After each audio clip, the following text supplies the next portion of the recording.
You're listening to Shoe Radio. Good afternoon. You're listening to Sam and Addison here on Shoe Radio. The time is 15:21, and this is the weekly roundup. Yeah, and remember, you can tweet us at Shoe Radio or even on our weekly roundup Twitter page, which is at Weekly Roundup SH, and let us know your thoughts. Now to Chloe and Sam Webb for today's news and sport. The weekly roundup. Last night, MPs voted on whether the UK should join the US-led coalition airstrikes against so-called Islamic State militants in Syria. The government's motion was passed 397 to 223 after a 10-hour debate in the House of Commons. 4 tornadoes from an RAF base in Cyprus took part in the operation soon after MPs voted to approve bombing. The strikes targeted the Omar oil fields in eastern Syria, which is under IS control.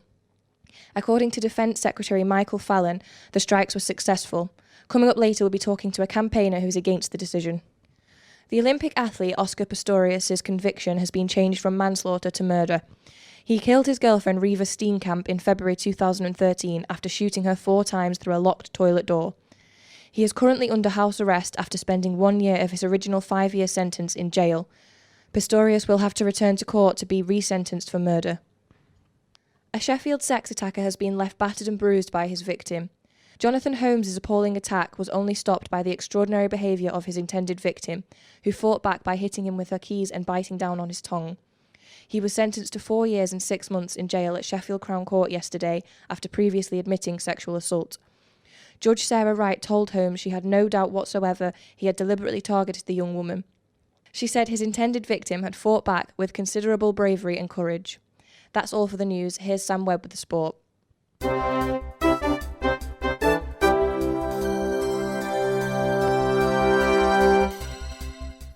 In football, Southampton were thrashed 6-1 at home to Liverpool in the quarter-finals of the League Cup last night. Daniel Sturridge impressed manager Jurgen Klopp, scoring twice. Former Man United captain Gary Neville has been named as the new Valencia manager. He'll keep his position as England assistant coach as well as his new job at the Spanish side. In rugby union, Heineke Meyer quits as South African coach. Before his contract has ended, the 48-year-old decided to cut his contract short this week. British swimmers Adam Peaty and Hannah Miley have won silver medals at the European Short Course Championships in Israel. World champion Peaty lost out in gold in the breaststroke by a 100th of a second. You're listening to Weekly Roundup on Shoe Radio. 30 minutes of student chit-chat. So today in the studio, today on the phone, we have Annette Taberner from Momentum Sheffield. Hello Annette, can you hear me okay? Hiya. Fantastic. Yes, thank you. Good. How are you doing today? I'm fine, thank you. So what do you think about Britain now joining in with the airstrikes in ISIS? Do you think this is a good situation for them to be involved in or not? No, I think it's a disaster, and I think we're just not learning from history. So why... I think... Just a quick question. Why is it that we're actually going in and all these countries are bombing in Syria at the moment? Well, because of ISIS or Daesh, that's the reason that's given, and Right. because of the bombing in Paris, which obviously everybody condemns. Yeah, But then of course. it's largely about what you can or can't do about it, and what strategy will or will not work. Right, so this is the strategy that our government has currently put forward to deal with the ISIS issue then, I guess. Yes, they're going to join international bombing sorties, and lots of difficulties with that. I think a major one that came out as a big factor in the debate last night was the claim that there are 70,000 troops on the ground who may be able to make a contribution, because I think all military experts seem to be agreed that bombing alone won't be enough. Right. I think the danger that the 70,000 troops will end up being like the 45-minute warning that Blair had with the dodgy dossier. Yeah. Because experts on that area have pointed out that these are really very diverse groups. Yeah. There's no cohesion between them. A lot of infighting They're not between located them. in places that people... Yeah, a lot of Yeah. infighting. And not located in places that they need to be. So And what So- sort of I think it's impact do you think disaster, this might have for really. people of Britain? I mean, for just us as normal people, now that there's going to be airstrikes. Do you think this is going to have any impact for us? Any more terror threats? Some people are concerned that it will increase the danger of attacks here. But I mean, looking at the broader picture, I think people in Momentum would say that Jeremy Corbyn was elected in the summer with a huge majority, and a major part of his platform was looking at the whole austerity policy. And it's amazing, isn't it, how we can't have money for tax credits, but there always seems to be loads and loads of money for war and for armament. Yeah, it's not cheap, is it, sending out those jets and fueling them and getting the missiles? No, so and can I just clarify? So you're with Momentum, and what is your actual stance on these airstrikes? Is it that it's the wrong option, or is it that it's not enough? It's not, it's not enough to be done. I think there are many other things that could be done. Right.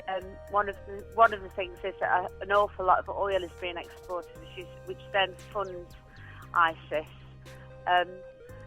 The borders are allowing people through, so those sorts of things could be addressed as well. But I think another major concern is the civilian casualties from bombing, because it's not like that these are troops that are in barracks or whatever. These are people, fighters who spread themselves among the civilian population that's trapped in the cities. I'm really sorry, Annette. It's been fascinating to speak to you, and this is such a big issue that we literally just can't discuss everything in these 5 minutes. Fine. But I do have to cut you off, unfortunately. But fine. I just want to say thank you very, very, very much for joining us on the phone. Is it possible to say we're protesting outside the town hall at 11 o'clock on Saturday? So that's Momentum Sheffield, is that protesting outside the town hall? Stop the war, but Momentum Sheffield will be joining that protest. Of course, yeah. Brilliant. Well, thank you very, very much for your time. Yeah, see you, Annette. You're welcome. Thank you. Bye. Bye. One of our other topics today is nightlife and keeping safe. And I personally encountered another strange situation the other night. Basically, I was at West Street Live with a few of my friends, and a man came over to us and said, "Do you want any drinks?" And by then, he ended up buying us about £40 worth of drinks. And I mean, it's quite weird for a stranger that we don't actually know. How did that happen then, really? I mean, we were just in there, just at the bar, and then he was like, "Do you want me to get you any drinks?" And I mean, we're students, we're not going to turn down any free alcohol. He just randomly asked you, like, yeah, "Do you want drinks?" Literally randomly asked, just came over and said, "Yeah, do you want any free drinks?" Okay. And ended up buying us a lot of Sambuca and a lot of Desperados, and turned into a messy night. We had to walk home quite drunk. What happened in the end? Did he just leave and walk Yeah, away? Or? He just left in the end, to be honest. He just went off. He didn't ask for anything else or anything, which that made it even more strange.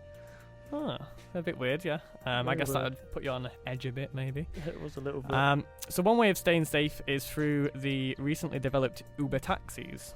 What do you think? I mean, you were telling me earlier you've recently had a ride in one of these Uber taxis. Do you want to explain a bit more about it? Yeah, I actually had my first ride in an Uber taxi on Monday, and that was on the way to the Tank nightclub. And basically, it's an app that you can get on your phone, on iPhone, Android, and you could basically go on the app and you put in your card details and you order the taxi to your house by paying it over the app on your phone.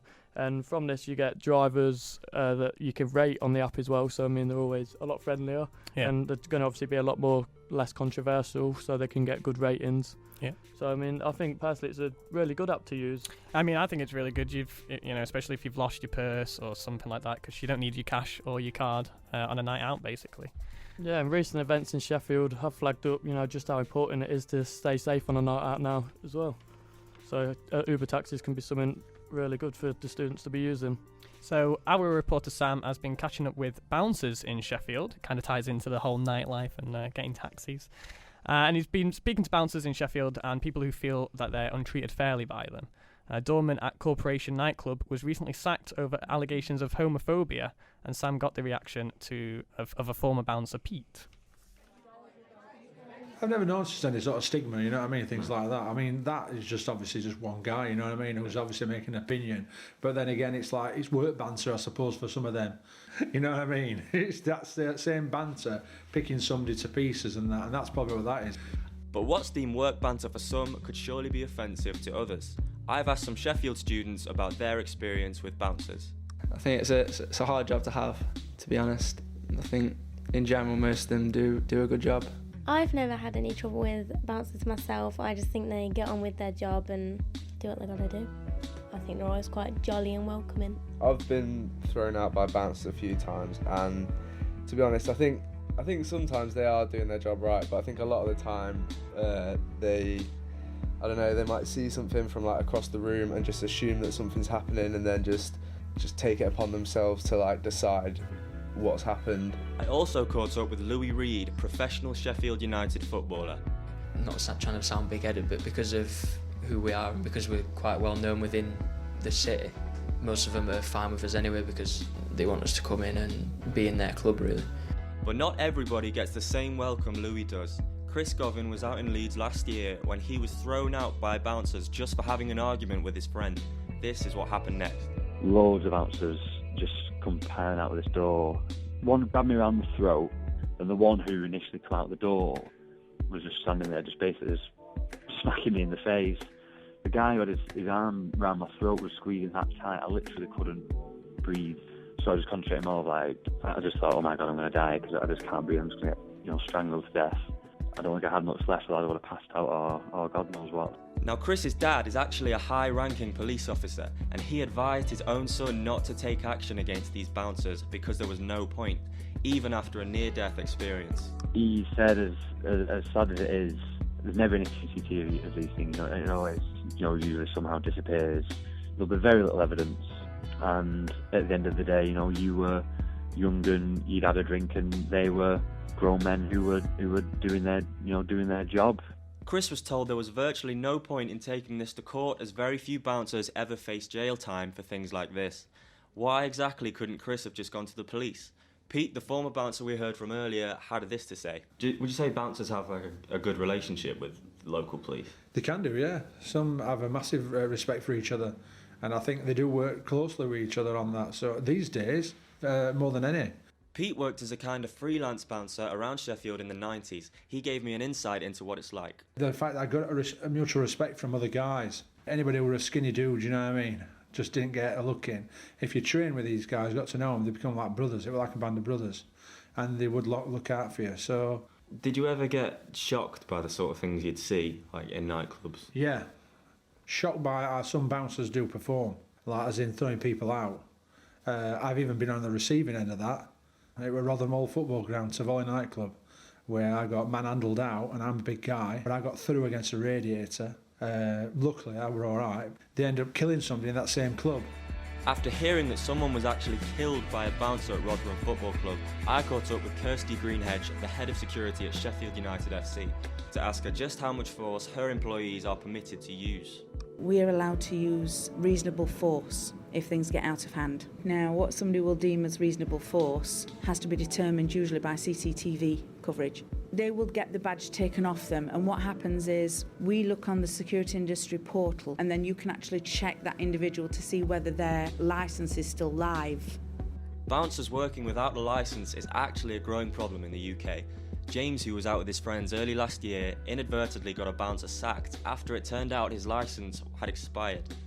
So there's one bouncer in particular, picked up my friend, starts shouting at him, grabs him, and literally just pulls him over a metal barrier. So then the police were on the other side of the road. The police come over, and initially they start blaming us, telling us you've got 10 minutes to get out of the city centre before potentially be caution you and arrest you. But as they were doing this, one of the police officers asked to see the bouncer's licence. And when he did this, he realised the bouncer's licence was actually expired. So basically, the bouncer had been using force or doing his job with no premise to do so. Now, although James found justice, the police did initially blame him for the commotion. This definitely isn't a rare thing to happen.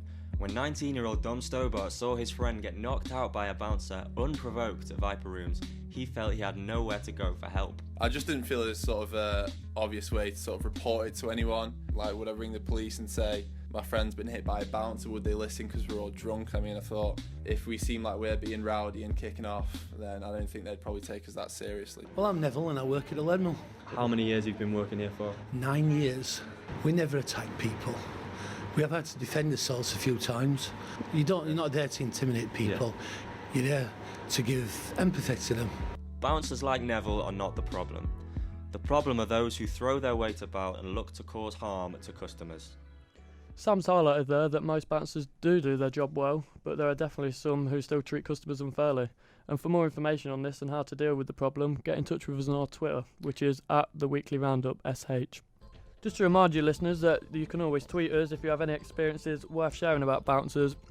And on the Twitter we've had a couple of photos that have actually been sent in now, and we've had some photos of people with bruised and battered faces, and I mean, it's clear to see that maybe the bouncers have been treating more people than we expected wrong. So if you've got any pictures or stories you'd like to share with us, make sure you send them to @weeklyroundupsh. Yeah, and it's not just on the night out that people have trouble, it's sometimes, before the night even starts. Recent studies say that almost 90% of women are unhappy with their appearance. Our reporter Justina tells us more. Body image is a growing concern for everyone, especially in the era of media where people seem to be just perfect. Many people focus too much on their defects rather than advantages, and at some point it becomes an obsession. It's called body dysmorphic disorder.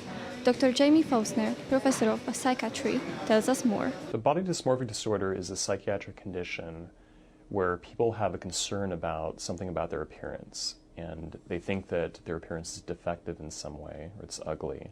These are usually things that other people can't see. The perception of our own body can be very different to what other people see.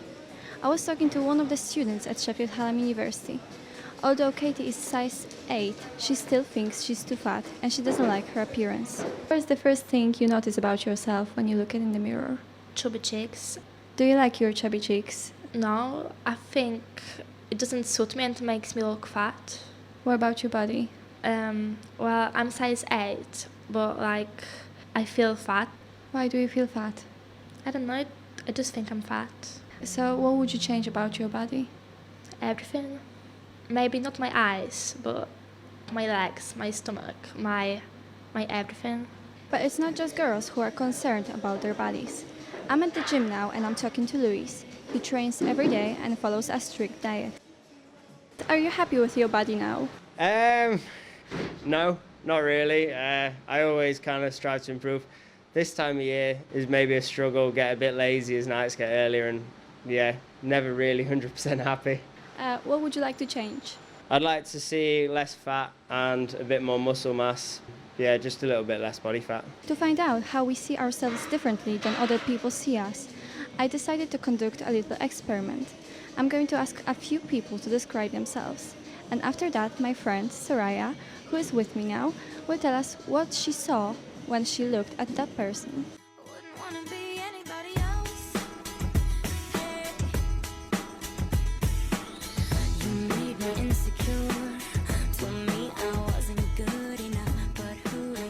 Maybe a little bit baby-faced.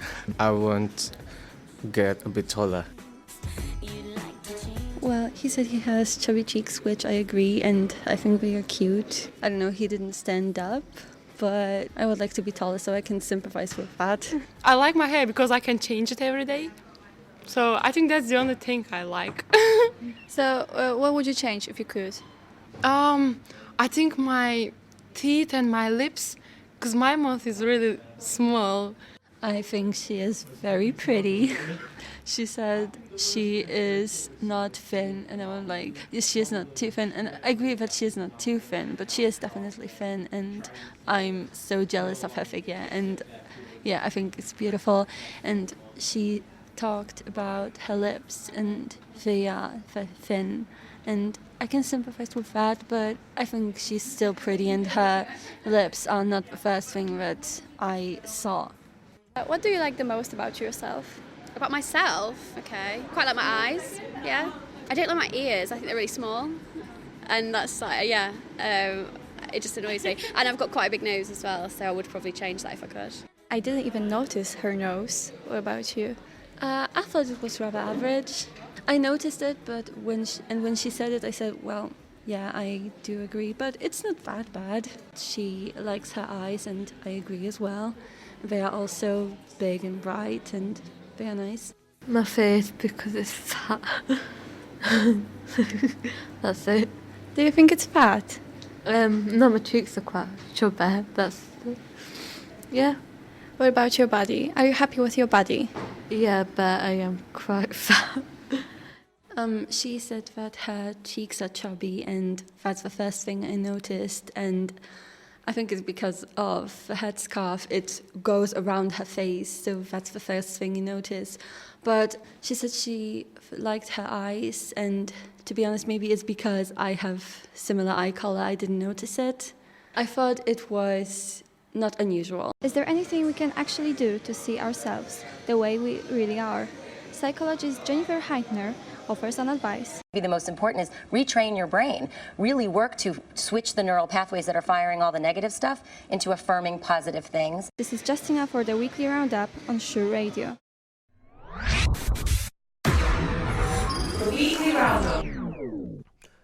To be honest, about Justina's topic here, body image is always going to be a growing concern in the kind of society we're living in now. I mean, as you can see, there's loads of magazine covers and famous photos of famous models, and they're all photoshopped. And you see this again on social media websites such as Instagram, where there's photoshopped photos of these girls that have got millions of followers, and girls, you know, it's not really going to help with their self-confidence. And to be honest, Addison, it can be a bit like that with the men as well, because there's all these photos of like these bodybuilders and, you know, Calvin Klein models and all that, and all these men think, well, don't I look like that? Well, I want to be big and muscly like that, but half the time they don't actually realise that it's photoshopped. Yeah, I mean, it's so easy to Photoshop and put filters on things these days and to make them, you know, within a few seconds look like a completely different person. So yeah, I see the point you're making there. So I don't think, you know, girls probably shouldn't be as self-confident. They should be more self-confident, actually, that's what I was meant to say, because, you know, these photos, it's just a simple filter and maybe sharpen up the photo a bit, and then you'll be looking 8 out of 10 as well. So, yeah.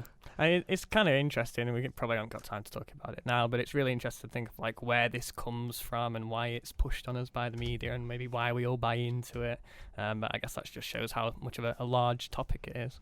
Yeah, definitely. Have we have any tweets or anything like that? So we do have some responses to our poll currently on whether bouncers treat people fairly or not, and it's currently standing at 50-50 either side. So if you do want to make your views heard or make them count, make sure you go and vote on our Twitter poll, which is at the Weekly Roundup SH.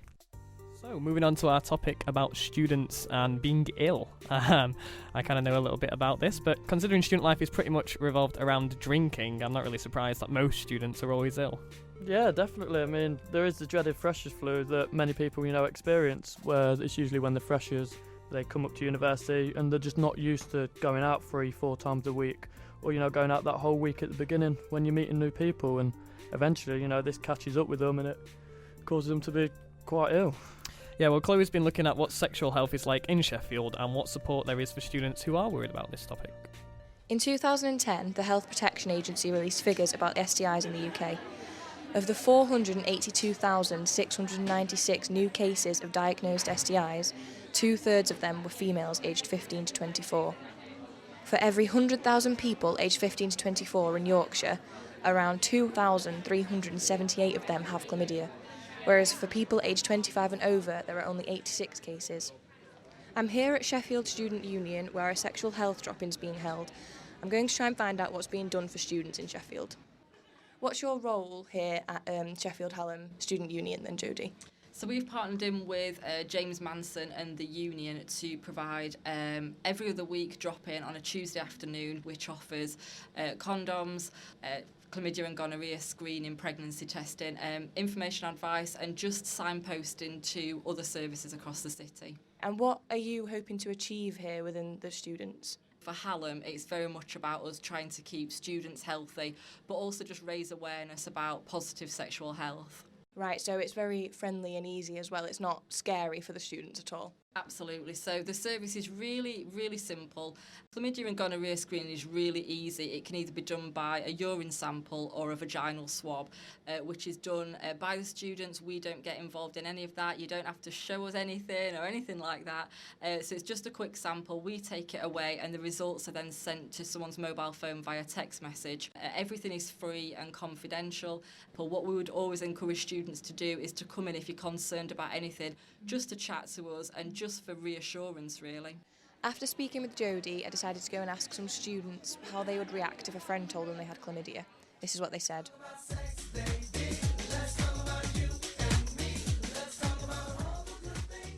I probably took it as a joke initially, but then I'm probably going to get myself checked out. Don't think really be that bothered as long as I got it sorted out, do you know what I mean? And I'd be like, do you know where you've got it from? Start using a condom, do you know what I mean? But I don't know, I'm sure everyone gets them once in a while, it's not a big deal. I think I'd take it seriously depending on who it was as well. Like if it was a best friend, I think I'd make a joke of it, but if it's an acquaintance more, I'd take it more seriously. Well, someone did, and it was actually quite awkward for me. I didn't know how to respond to them. At first, I think I'd find it a little bit funny, but then I'd tell them that they shouldn't have unprotected sex. I interviewed someone that was diagnosed with an STI 2 years ago, and for confidentiality reasons, I'm calling her Claire, but that isn't her real name. Hi, Claire. Hi. Hi. And you were diagnosed with an STI about 2 years ago, is that right? Well, I had chlamydia. So you were having unprotected sex at this point then? Yeah, I was. Had you not really thought about it until after you actually got an STI? I hadn't really thought about it till I got an STI, because you always think that you're like, oh, it won't happen to me. And has that changed your opinion for future sexual relations? Yeah, definitely. I'd never ever have sex unprotected again, and I haven't since. Some of my friends, like one of my friends at uni, like they've gone and got checked because I like stressed how serious it is, because she was the same as me.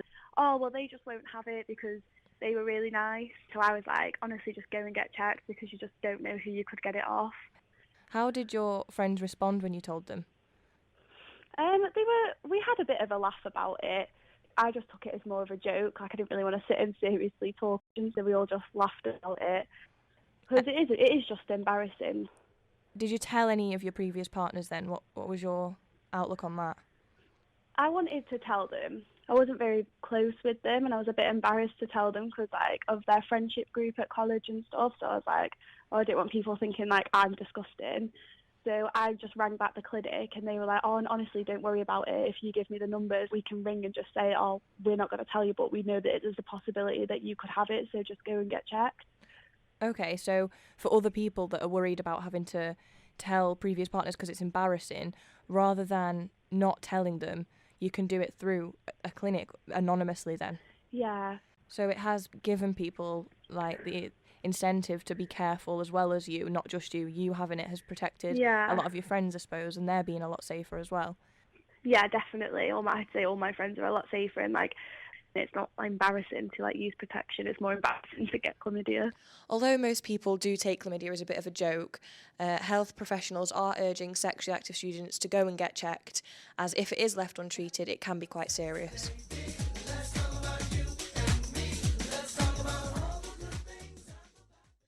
Well, thank you very much for that report, Chloe. And yeah, make sure you do get yourself checked out. It can be obviously very serious if left unchecked, and you don't want to be carrying around and spreading around STIs. Well, thanks for listening today. If you've enjoyed our show or have anything you'd like to ask or share, please don't hesitate to tweet us at The Weekly Roundup SH. The time is 4 o'clock, and we are The Weekly Roundup on Shoe Radio.